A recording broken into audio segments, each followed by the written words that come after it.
할렐루야. 말씀을 통하여서 오늘은 사랑의 터치라는 제목으로 함께 은혜를 나누기를 원합니다. 티파니 필드라고 하는 분이 쓴 터치라는 제목의 책이 이름이기도 합니다. 이 책은 이 사랑의 터치가 사람에게 미치는 영향력이 얼마나 큰가를 그걸 과학적으로 그것을 실험하고 증명하는 그런 연구 보고서 같은 책이라고 할 수 있습니다. 저자가 이 구체적인 임상 실험을 통하여 그 사실을 증명을 한 거죠. 이 사랑의 터치가 이 아이들의 공격성 혹은 폭력성을 낮추는 힘을 가지고 있기도 하고요. 이 사랑의 터치가 스트레스 호르몬을 낮추는 능력을 가지고 있다고도 합니다. 이 사랑의 터치가 이 뇌의 기민함을 높여주기도 하고 말보다 더 10배나 더 강력한 위로의 힘을 가지고 있다. 이런 것들을 주장하는 책이 이 책이라는 겁니다.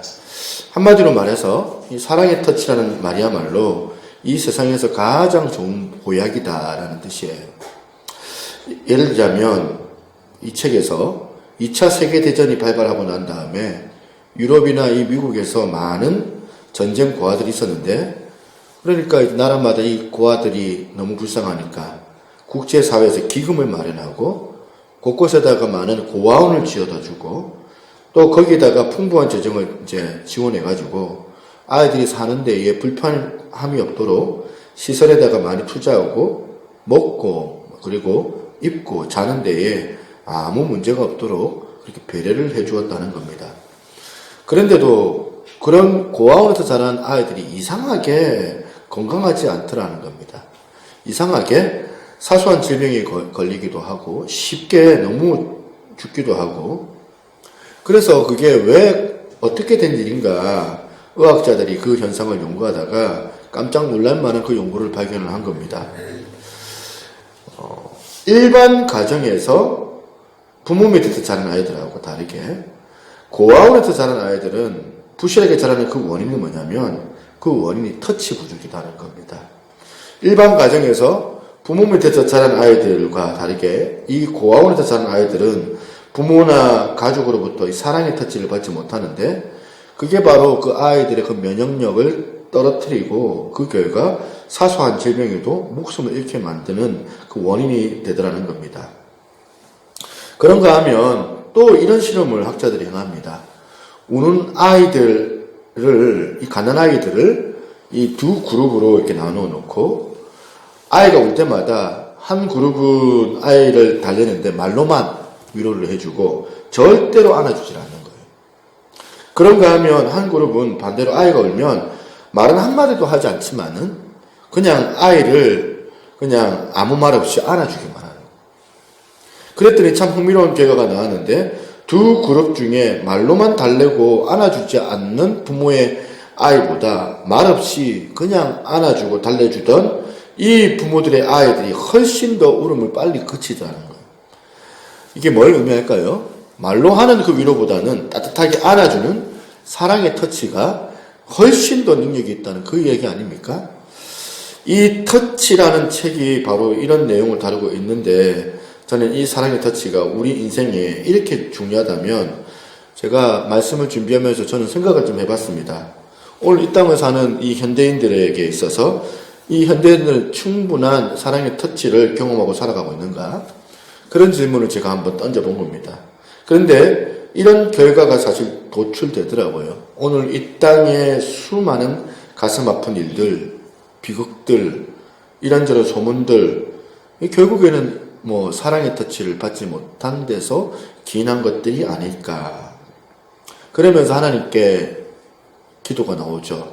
하나님, 이 각박한 세상에서 살다가 이 자리에 왔는데 다른 건 모르겠는데 오늘 하나님 이 자리에 참석하는 분들 예배 가운데 하나님이 그 사랑의 터치를 경험했으면 참 좋겠습니다.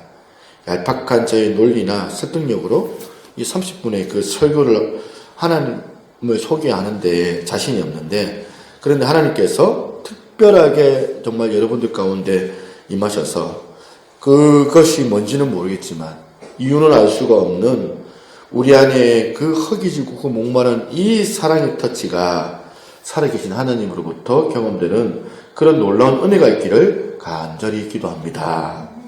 이런 마음의 소원을 가지고 오늘 본문에 나오는 삭개오에 대한 인물을 한번 살펴보려고 합니다. 여러분들은 잘 아시죠? 뽕나무, 돌 감람나무라고 하는데 요즘에는 이 뽕나무 위에 올라갔던 이 삭개오. 성경에 보니까 이 삭개오라는 인물이 딱 두 단어로 그의 인생을 조명하는데 저는 이걸 보고 감탄한 거예요. 누가복음 19장 1절 2절입니다. 예수께서 여리고로 들어가 지나가시더라. 삭개오라 이름하는 자가 있으니 세리장이요 또는 부자라. 여기에 삭개오를 딱 두 마디로 규정을 하는데 세리장이요 부자라는 말입니다. 이 두 단어가, 이 두 마디가 삭개오의 인생을 함축하는 표현이 아닐까. 굉장한 의미가 이 안에 기록되어져 있는데 세리장이요 이 부자라는 이 짧은 묘사 속에 삭개오의 두 모습이 함께 묘사되고 있다는 것입니다. 하나는 외적인 모습입니다. 그는 겉으로 보기에는 어때요? 정말 그럴듯하게 성공한 사람입니다. 그는 세리장이고 또한 부자라. 세상 말로 성공의 조건이라는 재물도 가졌고 지위도 있고 모든 것을 다 갖춘 사람이 바로 삭개오입니다. 그 당시 이 이스라엘이 로마의 식민지로 있을 때 아닙니까? 로마의 제국에 로마가 이 세무공무원들을 앞세워가지고 식민지 사람들을 착취했습니다. 마치 우리나라 일제강점기 때 일본이 우리를 착취했던 것처럼. 그런데 이렇게 로마 제국에서 서서 동족의 혈세를 부당한 방법으로 착취하고 착복했던 사람들이 바로 세리들이었습니다. 로마 정부에 갖다 바치는 것보다 훨씬 더 많은 세금을 걷어가지고 자기 배를 채우는 사람들이 바로 세리들이었던 것이죠. 그런데 삭개오는 그 세리들 중에 세리장이었다니까. 얼마나 많은 부를 그렇게 착복을 했겠습니까? 그러니까 그 당시 삭개오가 살던 그 여리고성, 거기는 무역의 중심지였습니다. 부촌이었습니다. 잘 사는데. 그 부촌에서 세금으로 끌어들이는 엄청난 그런 돈을 이 사람이 착취하니까 얼마나 많은 부를 누리고 살았겠느냐는 겁니다.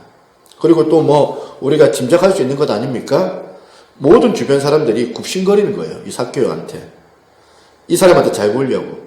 어떻게 하든지 간에 뇌물을 주든지 세금을 좀 감면받으려고. 그러니까 삭개오는 겉으로는 볼 때는 권력도 있지요. 돈도 있지요. 세상에서 성공한 조건은 다 갖추고 있는 사람이 바로 삭개오였습니다. 그런데 이런 겉모습과는 다르게 그 내면 세계에는 엄청난 목마름이 있었습니다.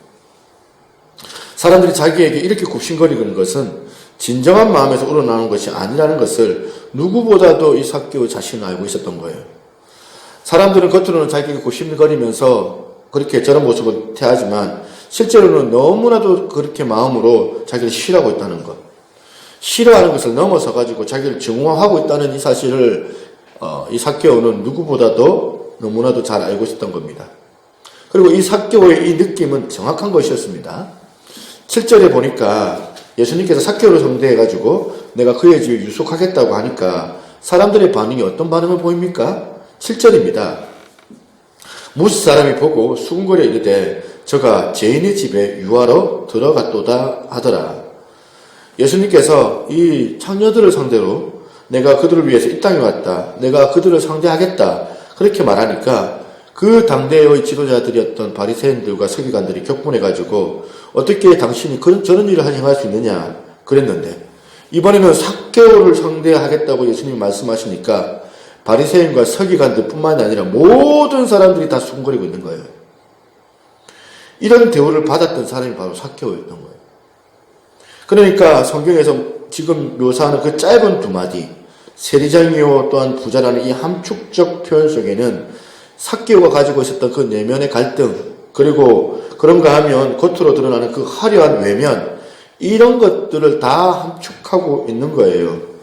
이걸 묵상을 해보면서 가만히 묵상을 해보니까 그림이 하나 딱 나오는데 이게 바로 자화상이다. 삭개오의 이 성경에 나오는 이 모습이 오늘날 저와 여러분들 안에 있는 현대인의 자화상이 아닌가 싶은 거예요. 요즘 같은 허전한 세상, 요즘 같은 화려한 그런 세상이 어디 있겠습니까? 요즘처럼 다 누리고 그렇게 사는 세상이, 이렇게 편안한 세상이 어디 있겠습니까? 그런데도 불구하고 여전히 마음은 어때요? 허전해요. 이유는 잘 모르겠는데 마음의 허전함을 느끼는 거예요. 마음이 채워지지 않는 공허한 그 빈자리들이 현대인 가운데 있다는 것입니다. 저는 오늘 삭개오의 모습을 살펴보기로 했는데 왜 그러느냐? 그가 예수 그리스도를 만남으로 말미암아 그의 내면의 문제가 완전히 해결이 되었다는 거예요. 그러면 삭개오는 예수님을 만나자마자 어떤 놀라운 변화를 일으켰느냐? 저는 세 가지로 요약을 해봤습니다. 첫 번째로 그는 예수님을 만나자마자 자신의 근본적인 문제를 정확하게 파악하는 눈을 가지게 되었다는 거예요. 예수님의 터치가 일어나니까 무슨 조치를 이 삭개오가 취합니까? 8절입니다. 삭개오가 서서 주께 여짜오되 주여 보시옵소서 내 소유의 절반을 가난한 자들에게 주겠사오며 만일 누구의 것을 속여 빼앗은 일이 있으면 내 갑절이나 갚겠나이다. 왜 이 삭개오가 그렇게 파격적인 조치를 취했을까요? 원래부터도 어렴풋하게 알고 있었지만 주님의 이 따뜻한 사랑의 터치를 경험하고 나니까 이 놀라운 사랑의 터치가 얼마나 항우를 했는지 내 인생의 목마름이 바로 여기서 기인하는 거였구나. 내 인생의 목마름이 항상 물질에만 집착을 하고 다녔는데 그러다 보니까 내가 그 중요한 주님과의 그 교제, 사랑의 터치를 놓치고 말았구나. 그 문제의 원인을 발견을 하게 된 겁니다. 여러분 한번 생각을 해보십시오. 삭개오도 상처가 많은 사람이라는 사실이에요. 삭개오 때문에 주변 사람들이 상처받은 사람들도 많았지만 삭개오도 주변 사람들 때문에 도리어 자기도 상처가 많은 사람이었습니다. 재성을 가지고 있는 인간들은 자기가 한 것에 대한 그런 보면 생각을 잘 못해요. 저도 마찬가지고 여러분도 마찬가지고. 상대방이 지적을 하는 게 원래 내 모습일 수 있는 거거든요. 자기가 생각하는 것도 어떻게 보면 오해하는 거라 생각이 들기도 해요. 그러다 보니까 결과만 봅니다. 교회를 보면 상처받은 사람은 엄청나게 많은데 그런데 가만히 보면 상처를 준 사람은 잘 안 보여요. 사람은 항상 자기 위주니까 자기가 상처 준 거에 대해서는 별로 생각 안 해요. 삭개오가 자기가 그렇게 물질에 탐욕적이고 남의 재물을 착취해서 그렇게 부당한 대우를 받았던 것에 관하여서는 생각하지 않고 삭개오 내면에 어떤 자기 주변 사람들이 자기를 폄하하는 그것 때문에 분노가 있었을 거예요. 왜 저것들이 앞에서는 내한테 급신거리면서 뒤에서는 사람 취급을 하지 않느냐. 항상 그 마음에 분노가 있었던 거예요. 어쩌면요 돈을 갈취하고 돈을 착취하는데 그 마음의 분노도 한 원인이 되지 않았을까. 그러니까 계속 물질적으로 집착을 하는 거죠. 그런 생각을 합니다. 그랬던 이 삭개오였는데 그가 예수 그리스도를 만나고 나서 문제의 원인이 뭔지를 정확하게 규명을 했다. 모든 것이 나 때문이다. 나한테로부터 기인됐다는 거예요. 내가 이런 짓을 했기 때문에 내가 이런 일들을 당했다. 깨달은 겁니다. 구약에 보면 이사야 선지자가 이사야 6장 5절에 하나님의 강력한 임재를 이 선지자가 경험을 합니다. 가슴이 터질 것 같은 그런 영적인 터치를 경험하는데 그가 하나님을 경험하자마자 제일 먼저 한 게 뭔지 아십니까? 이 이사야 선지자가 깨달은 게 뭐냐면 이사야서 6장 5절 6절에 하나님의 영적인 임재를 경험하는 순간 그때에 내가 말하되 하루다 나여 망하게 되었도다. 나는 입술이 부정한 사람이요. 그래서 저는 오늘도 기도를 하는 겁니다. 저는 이 예배로 말미암아 여러분의 가정이 회복되기를 원합니다. 여러분들의 가정의 문제가 뭡니까? 그 가정의 문제는 남편 때문이 아니에요. 아내 때문이 아니에요. 날마다 그 문제가 누구 때문이다? 나 때문이다. 당신 때문이다. 그게 아니라 나 때문이라는 사실을 깨닫는 것. 우리는 늘 오해합니다. 당신 때문에 이 지경이, 이 가정이 이렇게 되었다. 나는 원래 문제가 없던 사람이고 당신은 문제가 많은 사람이다. 이렇게 생각하는 것 아닙니까? 그런데 오늘 여러분, 저는 기도하는 거예요. 오늘 예배 가운데 저와 여러분이 정말 예수님의 그 사랑의 터치를 경험하고 예수님께서 여러분의 그 상한 마음을 만져주시면 저 사람에게도 문제 있는 게 사실이지만 나한테 문제가 있구나. 하루도 나여 내가 망하게 되었도다. 이걸 자각하게 되는 거예요. 여러분, 회복은요, 문제의 원인을 정확하게 파악하는 데서부터 그 회복이 일어나는 줄로 믿습니다. 그런데 그것을 파악할 능력이 사실은 우리에게는 없다는 거예요. 날마다 우리는 당신 탓하는 거예요. 당신 때문이에요. 남 탓하는 거예요. 오늘 삭개오가 가지고 있었던 이 문제의 근원이 자기라는 것. 삭개오가 지금 자기를 스스로 깨닫게 됨으로 통해서 회복됐던 것처럼 오늘 여러분들도 하나님의 그 특별한 능력이 임하셔가지고 예수님의 그 사랑의 터치로 말미암아 놀라운 회복의 단초가 이 시간을 통하여서 일어나기를 바랍니다. 그렇다면 두 번째, 삭개오가 예수님을 만나고 난 다음에 어떤 변화가 일어났느냐? 가치관의 변화가 일어났다는 겁니다. 지금까지 이 삭개오는 그릇된 잘못된 가치관을 가지고 살았습니다. 물질 만능주의, 물질 획득을 자기 인생의 최우선으로 두었습니다. 그러니까 물질만 얻을 수 있다면 그까지 사람과의 관계가 무슨 소용이 있느냐? 아무 필요 없다. 돈만 있으면 돼. 그랬는데 이 예수님의 터치를 그가 경험하고 이것이 잘못된 가치관이라는 사실을 알게 된 겁니다. 성경을 보니까 이런 사례가 참 많은데 사도 바울이 바로 그런 인물 아닙니까? 그가 예수님을 알기 전에 얼마나 외적인 화려한 것을 자랑하고 있었는지를 모릅니다. 빌립보서 3장 4절에 보니까 그러나 나도 육체를 신뢰할 만하며 만일 누구든지 다른 이가 육체를 신뢰할 것이 있는 줄로 생각하면 나는 더욱 그러하리니 나는 8일 만에 할례를 받고 이스라엘 족속이요 베냐민 지파요 히브리인 중에 히브리인이요 율법으로는 바리새인이요 열심으로는 교회를 박해하고 율법에 으로는 흠이 없는 자라. 정말 대단한 사람 아닙니까? 이분은 엄청난 학벌을 가지고 있습니다. 엄청난 집안을 가지고 있습니다. 도덕적으로도 법 없이 살 수 있는 사람이 바로 사도 바울이었습니다. 나는 도덕적으로 누구에게도 꿀리지 않는다. 그런 프라이드로 똘똘 뭉쳐진 사도 바울이었는데 이상하게 모든 걸 다 갖추었는데도 불구하고 목이 마른 거예요. 인생에 목이 마른 거예요. 뭔지는 모르겠지만.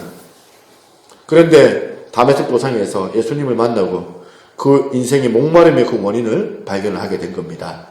그래서 그는 그 자리에 거꾸로져가지고 예수님을 영접하는데 나중에 그의 가치관이 어떻게 바뀌었는가 보니까 빌립보서 3장 7절 8절입니다. 그러나 무엇이든지 내게 유익하던 것을 내가 그리스도를 위하여 다 해로 여길 뿐더러 또한 모든 것을 해로 여김은 내가 그를 위하여 모든 것을 잃어버리고 배설물로 여김으로 내게는 하나도 그게 중요하지 않았다는 겁니다. 이전까지의 그 가치관이 완전히 예수님 만나고 난 다음에 뒤바뀌어진 겁니다. 이런 점에서 교회들마다 전도를 할 때 진짜 잘못하고 있는 거. 뭐 전도할 때 우리가 하는 얘기가 뭐예요? 예수 믿으면 복 받습니다. 예수 믿으면 부자 됩니다. 예수 믿으면 병이 떠나갑니다. 예수 믿으면 건강합니다. 그걸 다 엉터리라고 말할 수는 없지만 그건 절반의 진리잖아요. 예수 믿는다고 부자가 되지는 않습니다. 여러분, 예수 믿는다고 공부 못하는 그놈이 찍는 것마다 다 맞아가지고 서울대 가는 그런 일이 잘 없습니다. 예수 믿는다고 만사 형통이 아니에요. 그런 눈에 보이는 현상 세계만 추구하는 그런 저질 기독교가 아니라 예수 그리스도를 영접하면 내면 세계의 그 질서가 회복이 된다는 사실. 열등감이 많았고 상처가 많았고 학벌, 컴플렉스, 작은 아파트에 사는 그런 어떤 열등감, 이런 자존감, 이런 것들이 다 무너져 있는 사람들에게 이 회복, 내면 질서의 회복이 일어나면 야, 그까짓 거 아무것도 아니구나. 여러분, 솔직히 바울이 배설물로 여겼던 이 학벌, 이게 보통 문제입니까? 학벌이? 서울대에 나오는 게 이게 보통 문제입니까? 서울대 나왔다. 저는 여러분들 가보지 않았기 때문에 잘 모르겠다 말할 수 있는데. 여러분, 100평짜리 아파트 사는 게 보통 문제입니까? 그거 포기하는 거? 저는 한번 그거 경험을 좀 해봤는데요. 제가 부교육자 때 저 경기도 시흥 안산이에요. 안산에 어느 집사님 집에 이사를 가서 이사 예배를 초대를 받아서 갔는데 집이 너무 큰 거예요. 보니까 거의 100평 아파트 같아요. 그날 식사도 막 출장 뷔페 시켜가지고 식사를 하고, 야, 진짜 이사 예배하면 출장 뷔페 시키는 데 처음 봤어요. 저는 그 집에 화장실에 갔는데 화장실 갔다 길을 잃어버려가지고 싫어하거든요. 진짜 뺑뺑 돌다가 문을 못 찾아가지고 그 문이 그 문 같고 그래가지고 그때 깨달았던 게 야, 100평이라는 게 그게 정말 대단한 거구나. 그러니까 이런 부를 누리는 게 이게 아무나 하는 겁니까, 여러분? 그런데 이 바울이 엄청난 자기의 그 삶을 어떻게 얘기했다? 배설물같이 시시하게 얘기했다는 이 얘기 아닙니까? 이게 복음이거든요. 세상에서 잠깐 있다 없어지는 게 이게 그거 추구하는 게 신앙이 아니라 오늘 여기 여러분 가운데 이런저런 열등감이나 죄책감이나 자존감이 낮거나 삭교처럼 건전한 삶을 영위하지 못하는 그런 아픔이 있는 분들, 그런 우울증이 있는 분들, 이런 분들에게 있어서 내면 세계에 회복이 일어나기를 주님의 이름으로 축복합니다. 저는 예수 믿고 나서 얻은 게 평안할 때가 언제였는가 생각을 해봤어요. 옛날 제가 감천에 첫 교육전도사, 두 번째구나, 교육전도사로 가가지고 이사를 그 감천 골짜기에 이사를 간 거예요. 또 새벽기도 나가겠다고 그 교회에. 그래가지고 그때 막상 우리 이제 하원이도 나와가지고 이제 올라갔는데 사례비 50만 원 받아가지고 새 식구가 사는 거죠. 감천 달동네에서 이 150계단 정도 이렇게 올라가야지 이제 보면 이제 들어갈 수가 있어요. 맨날 그거 애 안고 이제 150계단 올라갔다 내려갔다 했던 기억이 납니다. 그런데 지금 와서 생각해보면 그때가 가장 행복했던 시절이다. 그 시절이 어떻게 보면 감천 달동네 살던 그 시절이었다는 겁니다. 그때 우리 첫애를 낳았는데 집사람이 이제 변변치 않다 보니까 고기를 잘 못 먹죠. 못 먹으니까 젖이 항상 모자랐나 봐요. 저는 잘 몰랐는데. 그래서 한 번은 우리 집사람이 늘 이 슈퍼마켓에서 이제 뭐 장을 보면서 500ml짜리 그 우유를 사가지고 그 슈퍼 아줌마가 이상하게 생각을 했대요. 그걸 그 자리에서 까가지고 벌컥벌컥 마시는 거예요. 그러니까 새댁인데, 나이도 어린 새댁 같은데, 왜 그렇게 보면 저렇게 우유를 마실까? 나중에 알고 보니까 아기 젖이 안 나온다고. 야, 나중에 고기 한번 먹으러 갔는데, 그 고기 먹으니까 바로 막 젖이 돌더라면서. 그런데, 지금 와서 생각해 보면, 여러분들이 이 얘기 들어보면 참 안 됐구나, 참 어려웠던 시절이구나 생각할 수 있는데, 그런데 제가 예수 믿고 가장 평안했던 시간이 또 그때였던 것 같아요. 아기 젖이 안 나와서 이렇게 우유를 먹고 있는데, 인간의 행복은 아파트 평수를 매기는 게 아니고, 인간의 행복은 외제차 타고 다닌다고 행복한 게 아니고, 돈 많다고 행복한 게 아니더라. 저는 예수 믿으면 부자 된다. 그런 헛된 소리 하고 싶지는 않습니다. 오히려 어떤 환경이 내게 주어지더라도 그 환경을 초월할 수 있는 그런 능력을 가질 수 있는 은혜가 교회 안에 주님의 그 사랑의 터치 안에 있다는 사실을 오늘 말씀드리고 싶습니다. 그런가 하면 셋째로 삭개오는 예수님을 만나고 그분의 터치를 경험하고 나서 뭐가 달라졌냐면 결단한 힘을 가지게 되었다는 겁니다. 결단할 수 있는 힘, 용서할 수 있는 힘, 사랑할 수 있는 힘. 삭개오가 아까 말씀드렸던 것처럼 상처가 많은 사람이었습니다. 삭개오는 자기를 왕따시키는 사람에게 분명히 증오심이 있었을 겁니다. 그런데 여러분, 그가 예수를 만나자마자 그렇게 소중하게 생각을 했던 보물 1호와 같은 그 재물들을 가지고 오히려 내가 이들을 불쌍한 사람들 위해서, 그분들을 위해서 섬기겠다, 내가 도로 갚겠다 결심을 하고 그대로 행한 거예요. 결단을 한 거예요. 여러분, 결혼이 얼마나 거룩합니까? 결혼식이. 결혼식 중에 그 거룩한 그 순결한 결혼식 중에 가장 순결하고 소중한 시간이 있다면 신랑과 신부가 서약하는 시간이 가장 거룩하고 순결한 시간이라 생각을 해요. 그때만큼 얼마나 소중하고 얼마나 순결해요. 부들부들 떨면서 내가 이 남자만을, 부들부들 떨면서 내가 이 여자만을 진실로 영원히 사랑하겠다, 이걸 서약해요. 여러분, 저는 가정스럽고 위선적으로 그렇게 결혼식을 하는 그런 신랑 신부를 저는 본 적이 없습니다. 결혼식 할 때 그 순간만큼은 100% 순결하게 진실하게 서약을 합니다. 그런데 한쪽에서는 왜 이 남자만, 이 여자만 죽을 때까지 내가 부들부들 떨면서 사랑하겠다고 말하는데, 그런데 또 한쪽에서는 이렇게 보면 그 법원에 가가지고 이혼도장 쓰고 줄을 서가지고 그렇게 이혼하겠다고 서 있느냐. 어디가 문제입니까? 이 남자만 사랑하겠다. 이 여자만 사랑하겠다. 그 서약이 위선이 아니라, 그때는 너무나도 진실했어요. 너무나도 진실하게 고백했지만 우리는 그것을 지켜낼 수 있는 힘이 없는 사람들이기 때문에. 이게 비극이에요. 정말 그렇게 흰머리가 파뿌리가 될 정도로, 맞아요? 검은 머리가 파뿌리가 될 정도로, 흰머리가. 네. 이게 비극인데, 정말 검은 머리가 파뿌리가 될 정도로, 그렇게 서로 사랑하고, 그렇게 보면, 용서해주고, 그랬으면 좋겠는데. 왜 누구도 생각하고 싶지 않는데, 이 여자가 왜 보면 이 모양이냐. 이게 인간의 한계더라는 거예요. 사개오인들 몰라가지고 지금 그냥 그렇게 했겠느냐. 알면서 못하는 거예요. 알지만 자기도 그런 고독한 생활을 청산하고 싶지.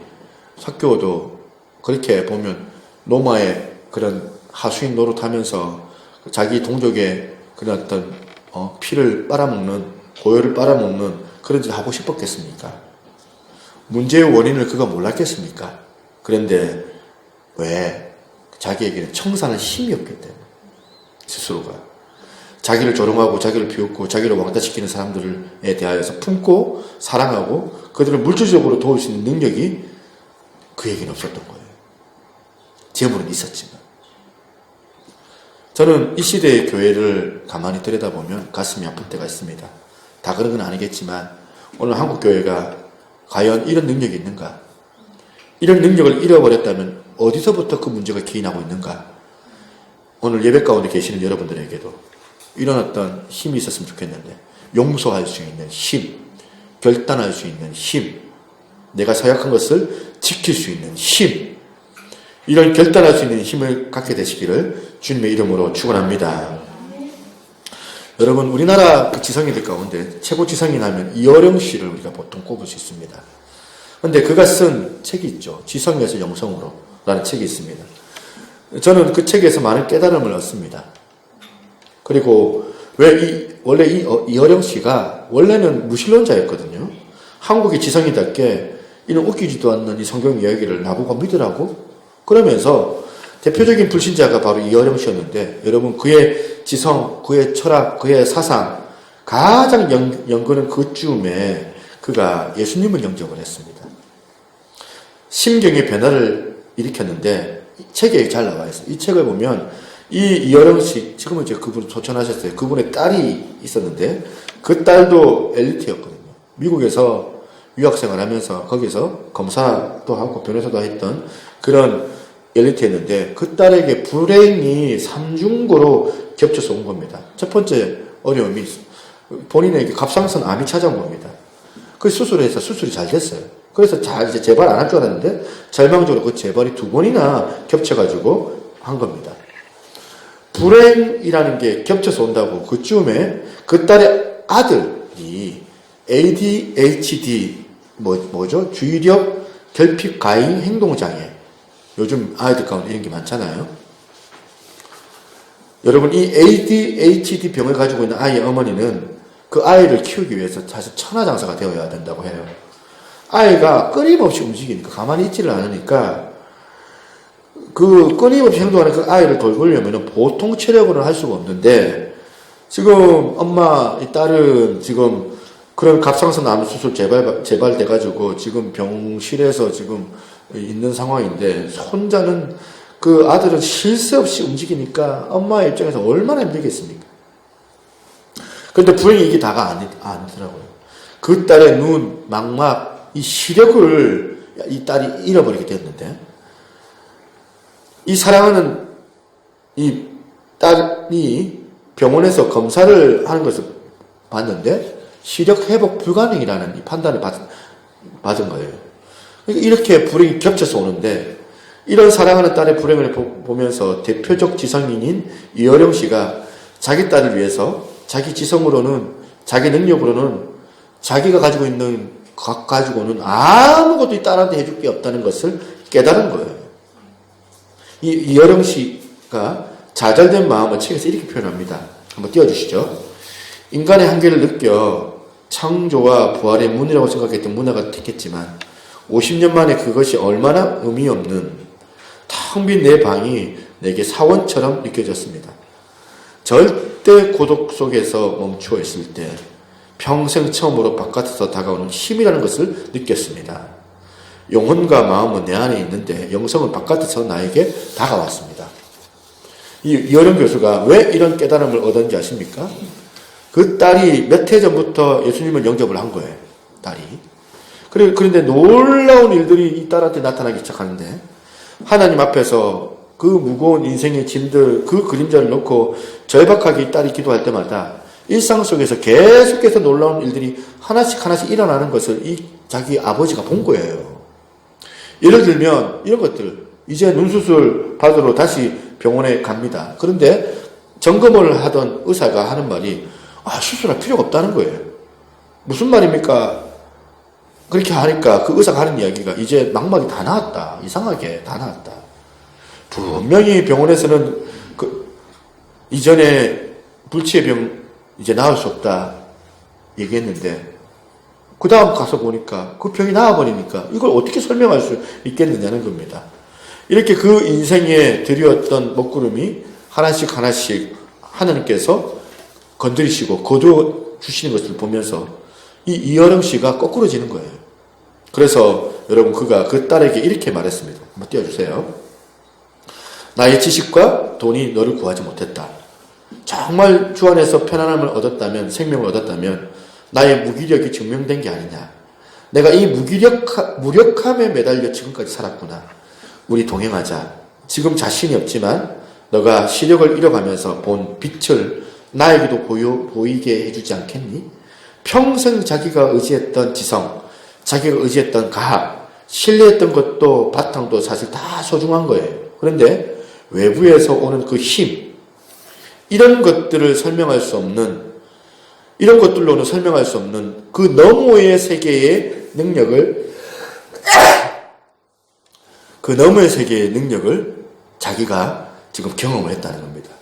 그래서 지성인이었던 이여령 씨가 결국엔 예수님을 영접하고 세례까지 받았습니다.